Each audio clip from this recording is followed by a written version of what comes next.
Hello everyone. तो this lecture is basically the continuation of the last lecture. ठीक है, जो लास्ट लेक्चर में जो जो मॉडल्स बच गए थे वो इस लेक्चर में डिस्कस करेंगे and this is the last part of trigonometry. ठीक है, तो स्टार्ट करते हैं। First problem, read the statement.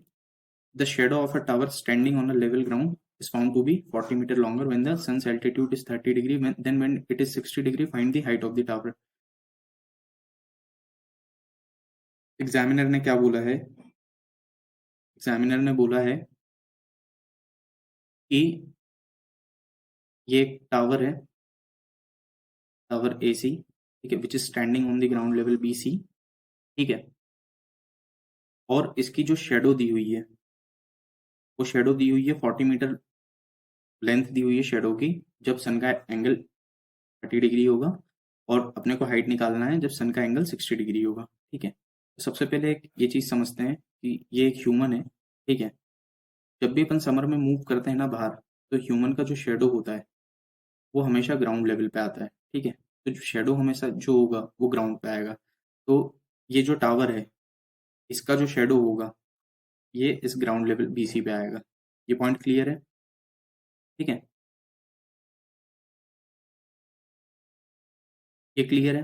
अब वापस से क्वेश्चन देखते हैं। The shadow of a tower standing on a level ground is found to be 40 metre longer when the sun's altitude is 30 degree. ठीक है, ये टावर है, दिस इज टावर। ठीक है, अब ये टावर की टोटल शेडो होगी।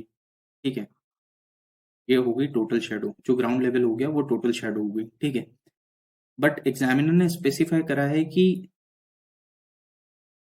It is to be 40 metre longer when the sun's altitude is 30 degree. ठीक है, तो सिर्फ अपने को यहाँ से यहाँ तक की लेंथ पता है शेडो की। क्यों? क्योंकि ये जो एंगल बनेगा ये 30 डिग्री बनेगा, और ये वाला जो एंगल बनेगा ये 60 डिग्री बनेगा। ठीक है, तो अपने को सिर्फ शेडो की लेंथ 30 डिग्री के लिए पता है। ठीक है, और 60 डिग्री के लिए शेडो की लेंथ क्या है? अननोन है, जिसको अपन ने x एज्यूम करा है। हाइट भी क्या है? अननोन है, जिसको अपन ने h एज्यूम करा है। ठीक है, और ये एंगल कैसे फिल करते हैं? एंगल फिल करने के लिए अपन ने 4 मॉडल डिस्कस करे थे, ये उसमें से केस 1 है। ठीक है, 4 मॉडल डिस्कस करे थे, वो मॉडल कौन कौन से थे? ये वाले, ये केस 1 है। ठीक है, जिसमें अपने पास θ1 था, θ2 था।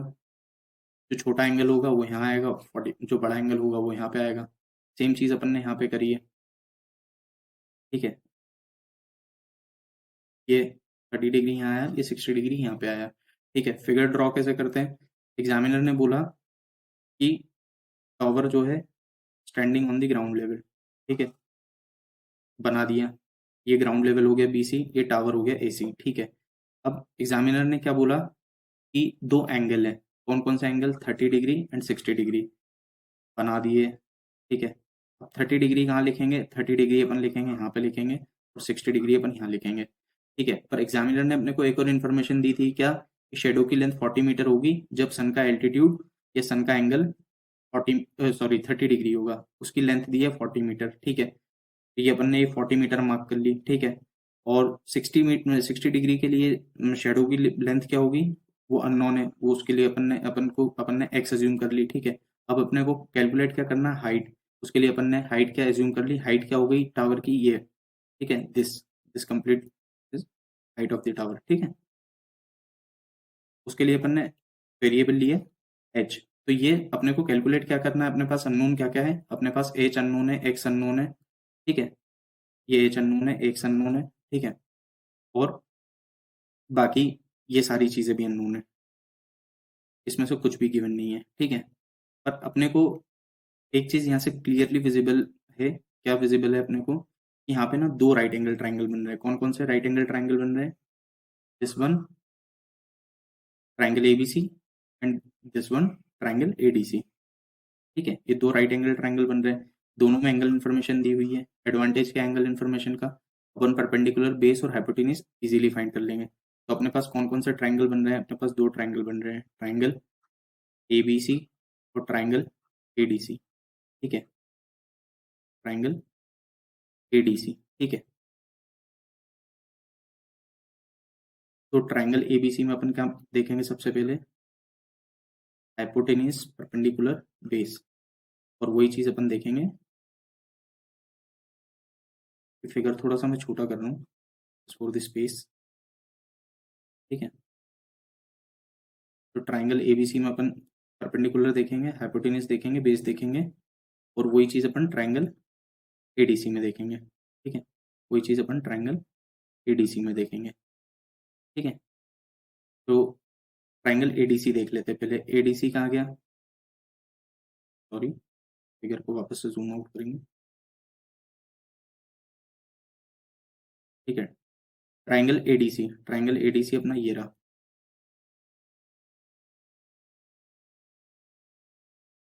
ठीक है। अब इसमें अपने को आइडेंटिफाई करना हाइपोटेन्यूज। कैसे आइडेंटिफाई करेंगे? हाइपोटेन्यूज के लिए देखेंगे 90 के सामने वाली side which is AD, perpendicular के लिए थीटा के सामने वाली side which is AC, and AC is nothing but H, ठीक है। और बेस के लिए क्या देखेंगे? Remaining side. If AD is covered, AC is covered, what is remaining? CD, and CD is nothing but x, ठीक है। वही चीज ट्राइंगल एबीसी में करेंगे, ठीक है। ट्राइंगल एबीसी में अपन क्या करेंगे? ट्राइंगल एबीसी में हाइपोटेन्यूज, परपेंडिकुलर और बेस पहचानेंगे, ठीक है। तो ट्राइंगल एबीसी कहाँ है अपना? ट्राइंगल एबीसी दिस वन, ठीक है। तो हाइपोटेन्यूज के लिए क्या करता है? 90 के सामने वाली side which is A B, ठीक है। और परपेंडिकुलर के लिए क्या करते हैं? थीटा के सामने वाली साइड विच इज ए सी, ठीक है। और बेस के लिए अपन क्या देखते हैं? Remaining side. If A B is covered, A C is covered, what is remaining? B C is remaining, ठीक है। गिवन क्या क्या है? A C is equal to H assume करा है, B C is equal to, B C is this complete ना, this complete length, I am sorry, this complete length is B C ना, ठीक है। तो BC को किस टाइप से लिख सकते हैं? BC is nothing but this 40 plus this x। तो यहाँ से BC अपन लिख सकते हैं, BC is equal to 40 plus x, ठीक है। तो वही चीज अपन यहाँ करेंगे, ठीक है। BC is equal to nothing but 40 plus x. तो यहाँ पे अपन ने वो चीज मार्क कर ली।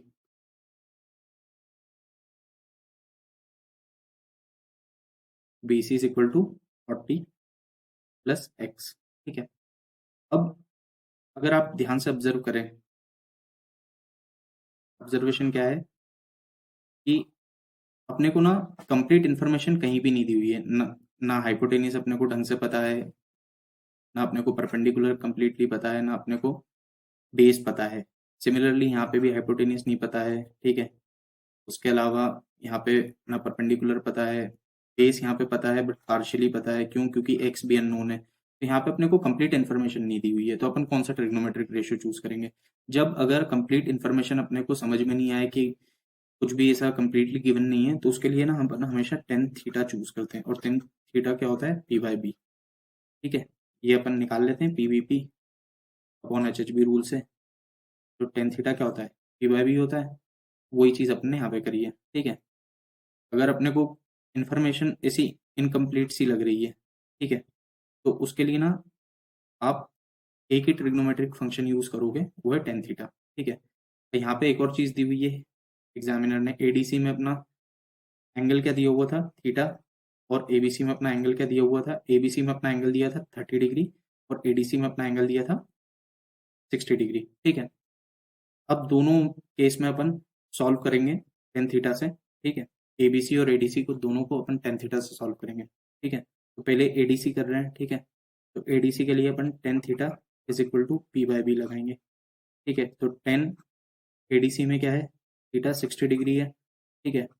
और पी क्या है? This is P, P is nothing but H, ठीक है। तो पी हो गया एच, और बी क्या हो गया? B is nothing but x, ठीक है। B is nothing but X. तो टेन सिक्सटी क्या हो गया? टेन सिक्सटी की वैल्यू होती है √3, और ये होगा एच बाय एक्स, ठीक है। अपने पास एक रिलेशन ये आ गया, ठीक है। अब वही चीज अपन यहाँ पे करेंगे, क्या? यहाँ पे टेन एंगल क्या है? 30 डिग्री। यहाँ पी क्या है?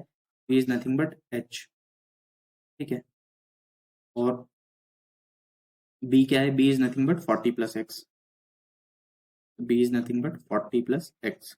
तो टेन 30 की वैल्यू क्या होती है? इट इज इक्वल टू 1/√3, ठीक है।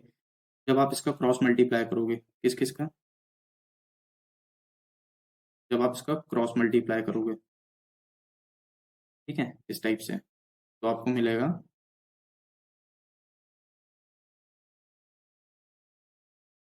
h√3 is equal to 40 plus X, और h क्या मिल जाएगा यहाँ से आपको,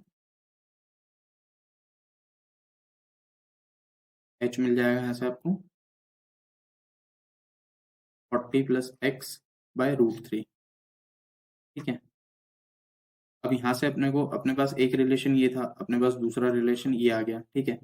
अगर यहाँ से अपन h की वैल्यू निकाल लें, ठीक है, h की वैल्यू यहाँ से क्या आएगी, इसका क्रॉस मल्टीप्लाई करेंगे तो अपने पास h की वैल्यू क्या आ गई, √3x, ठीक है।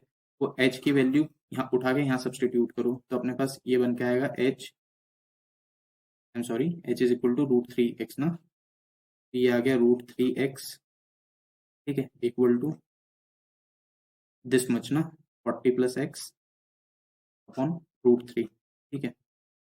अब ये √3 का क्रॉस मल्टीप्लाई कर दो, √3 यहाँ मल्टीप्लाई होगा तो √3 इंटू √3 क्या हो जाएगा 3, और ये x का x, ठीक है, 40 प्लस एक्स, ठीक है। तो यहाँ से अपनी x की वैल्यू क्या आ जाएगी, 3x minus X is equal to 40, तो 2x इज इक्वल टू 40 और x इज इक्वल टू 20, ठीक है। x की वैल्यू क्या आ गई 20। अब अगर x की वैल्यू आ गई है तो x की वैल्यू अपन यहाँ रख देंगे तो अपने को h की वैल्यू आ जाएगी, ठीक है। तो h is equal to √3x था, ठीक है, तो h is equal to h is equal to √3 into x. What is the value of x? X is nothing but 20. तो h आ गया अपना 20√3. So this is the final answer. तो अपने पास अगर फिगर देखें, अब अपने पास फिगर देखें, ये रहा अपना फिगर, ठीक है, क्या, ये रहा अपना फिगर, ठीक है। तो अपने पास यहाँ पे क्या क्या आ गया, अपने पास अगर अपन देखें तो अपने पास ये फिगर आ गया अपना, अपने ये x की वैल्यू भी आ गई क्या 20, और ये जो h था ये वाला, ये h की वैल्यू आ गई 20√3, ठीक है। थोड़ा लेंदी क्वेश्चन था, अच्छा क्वेश्चन था, ठीक है। तो इस टाइप से आप प्रॉब्लम सॉल्व करना है, ठीक है आपको। मूव करते हैं नेक्स्ट प्रॉब्लम पे, ठीक है। ये अपना फिगर था, ये एंगल ऑफ डिप्रेशन का प्रॉब्लम है, ठीक है।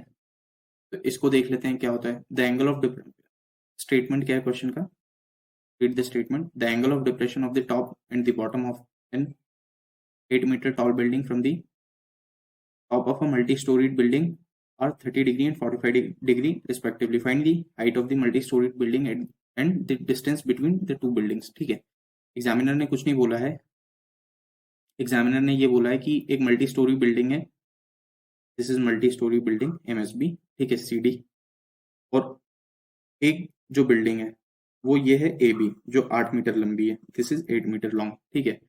अब यहाँ पे कोई ऑब्जर्वर खड़ा हुआ है पॉइंट C पे, ठीक है, जो एक बार इस बिल्डिंग के टॉप को देख रहा है और एक बार इस बिल्डिंग के बॉटम को देख रहा है, ठीक है, at the angle of 30 degree and 45 degree. अगर आपको याद हो तो ये अपना केस 3 है, ठीक है, जहाँ पे ऑब्जर्वर एक पॉइंट से खड़े होके सेम बिल्डिंग के टॉप और बॉटम को देख रहा है एट द डिफरेंट एंगल, ठीक है। तो इसमें जो छोटा एंगल आएगा वो कहाँ पे आएगा, इसमें जो छोटा एंगल आएगा वो जो जो अपसाइड वाली जो लाइन ऑफ साइट है उसके ऊपर आएगा। तो ये अपसाइड लाइन ऑफ साइट ये हो गई, ठीक है, और ये डाउनवर्ड लाइन ऑफ साइट क्या हो गई, ये इस पे क्या आएगा, बड़ा एंगल आएगा, कोई 45 डिग्री नहीं। तो दूसरा तरीका क्या है कि यहाँ से इस पॉइंट की डिस्टेंस ज़्यादा है और यहाँ से इस पॉइंट की डिस्टेंस कम है, तो यहाँ पे 30 डिग्री आएगा, यहाँ पे 45 डिग्री आएगा, ठीक है। इस टाइप से आप एंगल फिल कर लेना, ठीक है।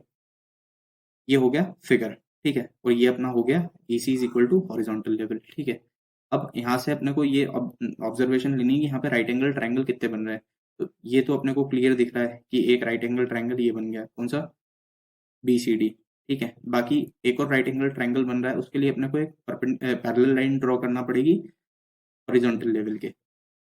कहाँ से, अपने को यहाँ से एक लाइन ड्रॉ करनी पड़ेगी, ये वाली सिर्फ अपने को हॉरिजॉन्टल लेवल यही करना है। क्यों कर रहे हैं अपन कि अपना एक राइट एंगल ट्राइंगल एक और फॉर्म हो जाए। हॉरिजॉन्टल लेवल पे ही करना है अपने को, क्योंकि हॉरिजॉन्टल लेवल के पैरेलल में ही करना है, क्योंकि अपने को यहाँ से राइट एंगल ट्राइंगल बनाना है और ये इंटीरियर एंगल्स की प्रॉपर्टी यूज हो जाएंगी अगर अपने को ये वाली साइड मिल गई ना। अब ये वाली साइड कैसे निकालते हैं, it is parallel to the horizontal level. ठीक है, अगर अपने को ये वाली साइड पता चल गई तो अपन ये इंटीरियर एंगल और एक्सटीरियर एंगल का जो कॉन्सेप्ट लगा के अपन यहाँ से एंगल पता कर लेंगे और अपन अपने पास एक और राइट एंगल ट्राइंगल आएगा। तो ये साइड की ये साइड जो अपन ने ड्रॉ करी है ना, ये पैरेलल होगी ये हॉरिजॉन्टल लेवल के। ठीक है, तो ये हॉरिजॉन्टल लेवल के पैरेलल में ही हमेशा बनाना है। ठीक है, अब अपने पास कितने ट्राइंगल बन गए हैं, अपने पास दो ट्राइंगल बन गए। एक तो ये हो गया था, अब ये दूसरा एक और बन गया है। कौन सा? ये। ठीक है, तो यहाँ इसको एक नाम दे दे रहे हैं। ये तो A B C D E हो गया था ना, दिस इज अवर एफ।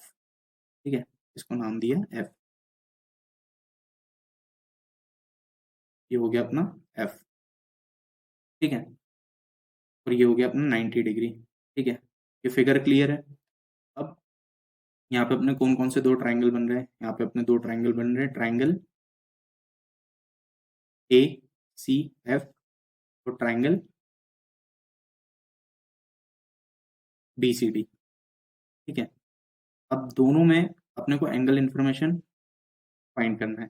ठीक है, क्योंकि गिवन नहीं है तो एंगल इंफॉर्मेशन कैसे फाइंड करेंगे।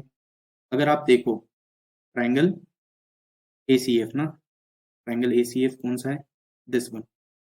ठीक है, ये ट्राइंगल ए सी एफ है। ठीक है, अब ट्राइंगल ए सी एफ को अगर आप ध्यान से देखो, this is our triangle A C F ना, तो ए सी एफ पे कौन सा एंगल आ रहा है, ये वाला, ये 30 डिग्री। ठीक है, ए सी एफ पे 30 डिग्री आ रहा है, क्लियर है। तो ये जो 30 डिग्री होगा वो यहाँ पे आएगा, क्लियर है। ए सी एफ पे अगर आप देखो, ये अपना ए सी एफ ट्राइंगल था, उस पर ये 30 डिग्री वाला आ रहा है, तो यही 30 डिग्री यहाँ पे आएगा। ठीक है, तो यहाँ का एंगल अपने को पता चल गया 30 डिग्री। अब अपन देखेंगे कौन सा, triangle B C D. B C D ये रहा अपना ट्राइंगल। ठीक है, बी सी डी ट्राइंगल पे अपना कौन सा एंगल आ रहा है, ये वाला एंगल आ रहा है, which is nothing but 45 degree. B C D का एंगल क्या हो गया, 45 डिग्री। ठीक है, दूसरा तरीका क्या है, दूसरा तरीका ये है कि ये जो हॉरिजॉन्टल लाइन है और ये पैरेलल लाइन है, तो इसका जो एक्सटीरियर एंगल होगा, ठीक है, वो अगर ये वाला ट्राइंगल कंसिडर करेंगे, कौन सा, ए सी एफ ट्राइंगल करेंगे ना, तो ये जो एक्सटीरियर एंगल होगा वो इसका इंटीरियर एंगल बन जाएगा। अगर triangle B C D consider करेंगे तो एक्सटीरियर एंगल क्या है, 45 डिग्री, तो वही एक्सटीरियर एंगल इसका इंटीरियर एंगल बन जाएगा ट्राइंगल बी सी डी का। ठीक है, दूसरा तरीका ये है।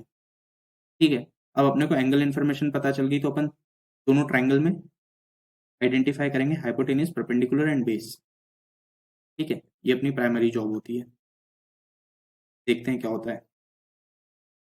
ट्राइंगल एसी में हाइपोटेन्यूज क्या होगा, 90 के सामने वाली साइड विच इज ए सी।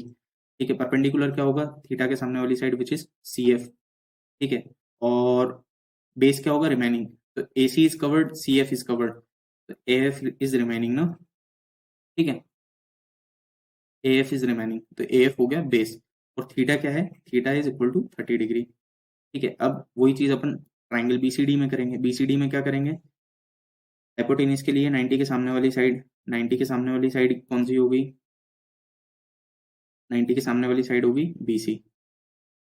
ठीक है, और थीटा के सामने वाली साइड सी डी, और बची हुई साइड कौन सी होगी, C D is covered, B C is covered, तो बी डी इज लेफ्ट ना, ये बी डी हो गया। और थीटा क्या हो गया यहाँ पे, 45 डिग्री। ठीक है, अब अपने को यहाँ पे भी क्या क्या गिवन है, यहाँ पे अपने को सिर्फ ये एक बिल्डिंग की हाइट गिवन है, कौन सी वाली बिल्डिंग की, ये जो ये वाली बिल्डिंग है ना, इसकी हाइट गिवन है 8 मीटर। ठीक है, तो अगर सिमेट्री लगाए, अगर ये 8 मीटर है तो ये भी 8 मीटर होगा उस लॉजिक से। तो यहाँ की भी अपने को क्या पता चल गई, यहाँ की अपने को एफ डी की हाइट पता चल गई अपने को कितनी, एफ डी की हाइट पता चल गई अपने को 8 मीटर लॉन्ग। ठीक है, तो एफ डी अपने को गिवन है। ठीक है, और क्या पता चल सकता है यहाँ से? और अभी तो हाल फिलहाल में कुछ नहीं पता चल रहा है, ठीक है। तो ये सब अननोन है, तो अब यहाँ अपन कौन सा ट्रिग्नोमेट्रिक रेशियो चूज करेंगे? यहाँ अपन चूज करेंगे tan theta, only tan theta, ठीक है। tan theta is equal to P by B. आओ देखते हैं।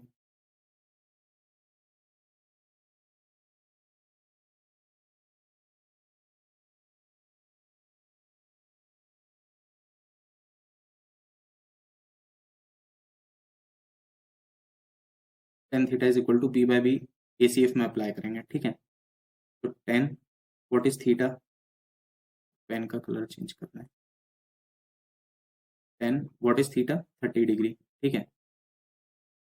What is perpendicular? CF। CF is nothing but what is CF? CF is this much ना, तो CF ही है, ठीक है। And what is the value of base? Base is nothing but AF. What is AF? AF is not given ना, ठीक है। तो ये आ गया AF, ठीक है। tan 30 क्या होता है? 1/√3, ठीक है। और CF is equal to AF, ठीक है। तो यहाँ से एक रिलेशन आ गया, क्रॉस मल्टीप्लाई करेंगे तो AF is equal to √3 CF, ठीक है। अब ये वाला ट्राइंगल सॉल्व करते हैं, ठीक है। tan 45 degree is equal to P by B ना, तो P क्या है? CD, B क्या है? BD, तो क्या हो जाएगा? CD by BD, CD by BD, ठीक है। तो tan 45 क्या होता है? 1 होता है, CD बाय BD। तो यहाँ से अपना एक रिलेशन आ गया, क्या? CD इक्वल टू BD, ठीक है। एक रिलेशन ये है, एक रिलेशन अपने पास ये है, ठीक है। अब यहाँ से अगर आप देखो तो ये जो BD है और ये जो AF है वो दोनों इक्वल है, क्लियर है। तो यहाँ से अपने पास क्या ऑब्जर्वेशन आई? क्योंकि दोनों पैरेलल है ना, यहाँ से अपने पास ऑब्जर्वेशन आई कि BD is equal to AF from the figure, ठीक है। और AB is equal to FD which is equal to 8 metre, ठीक है। तो AF की जगह यहाँ पे अपन ने BD रख दिया, ठीक है। Here we put BD, BD is equal to √3 CF, ठीक है।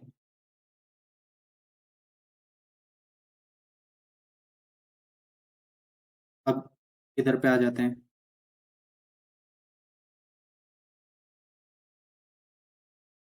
ये BD is equal to CD था ना,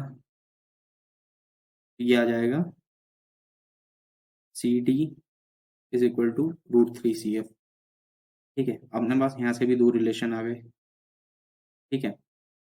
ये BD is equal to CD था ना, तो यहाँ से अपने पास ये दो रिलेशन आ गए कि BD is equal to √3 CF और CD is equal to √3 CF, ठीक है। अब कैलकुलेट क्या करना है? Find the height of the multi storied building and the distance between two buildings, ठीक है। क्लियर है? तो मल्टी स्टोरी बिल्डिंग कौन सी है? दिस वन, ठीक है।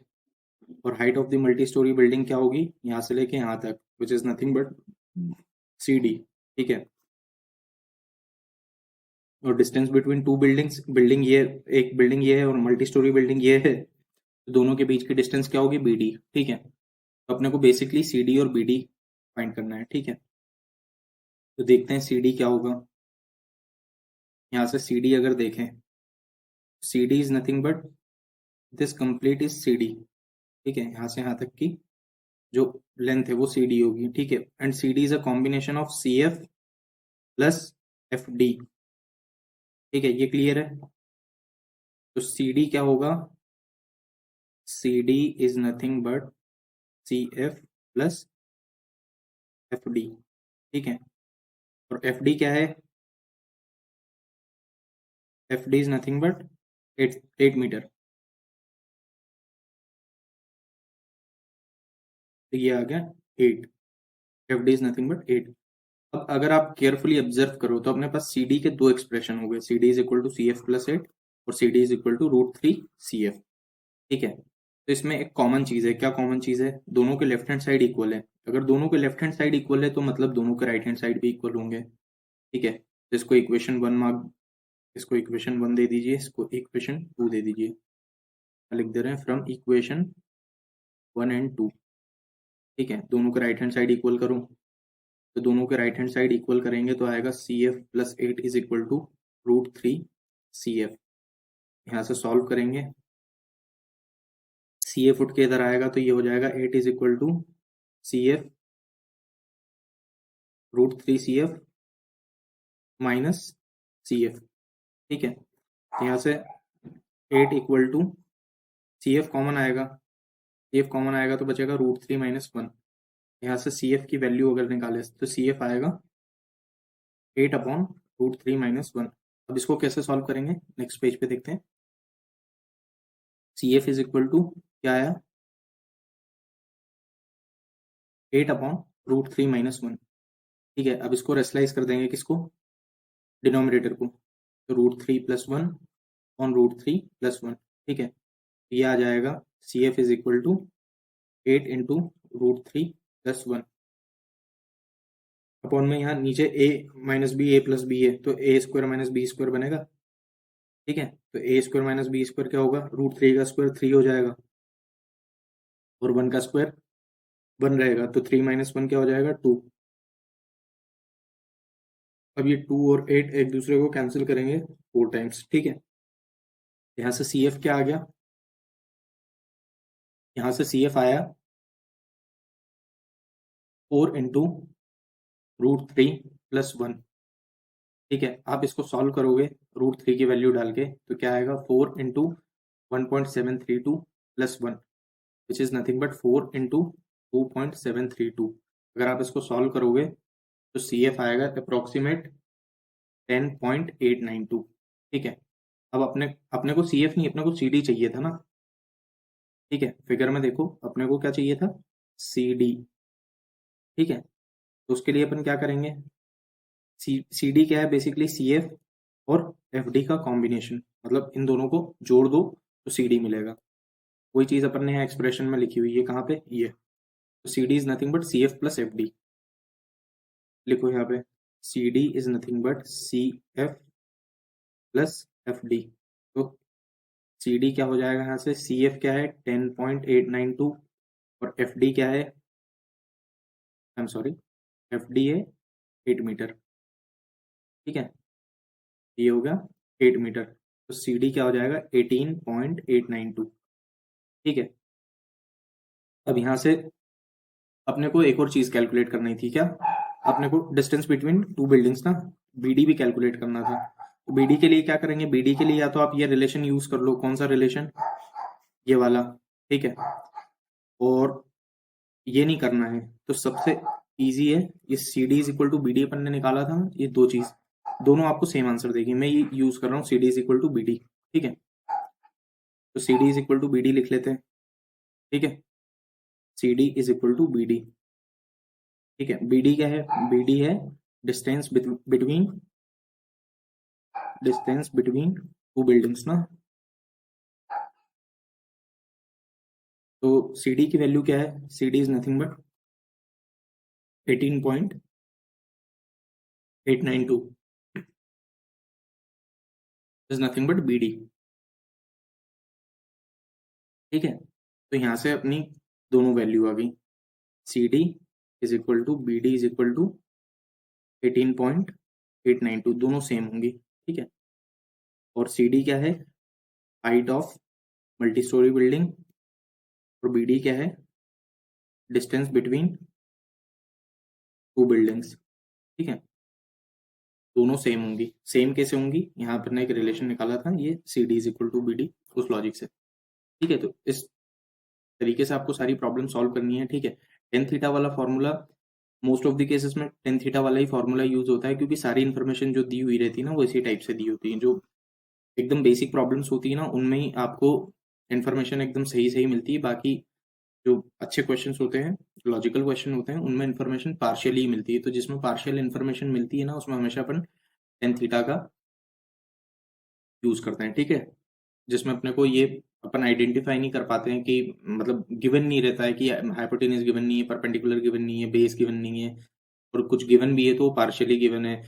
वो किस टाइप से पार्शियली गिवन है, जैसे मान लो बेस इज गिवन है 40+x, ठीक है, या 30+x, या परपेंडिकुलर दिया हुआ है तो उसमें 20-x है, तो वो उसमें जो x है वो भी अननोन है, तो मतलब कंप्लीट इन्फॉर्मेशन अपने को कहीं भी नहीं मिलती है। तो उस वाले केस में अपन टेन थीटा वाला फॉर्मूला यूज करते हैं, ठीक है, और मोस्ट ऑफ द केसेस में टेन थीटा वाला ही यूज होता है, ठीक है, क्योंकि इन्फॉर्मेशन आपको कुछ इसी टाइप से मिलती है, ठीक है, जो ये क्वेश्चन में दी हुई है ना, जो फिगर बनाया है, तो इसी टाइप से मिलती है सारी information. Okay, that's all for this lecture. Thank you.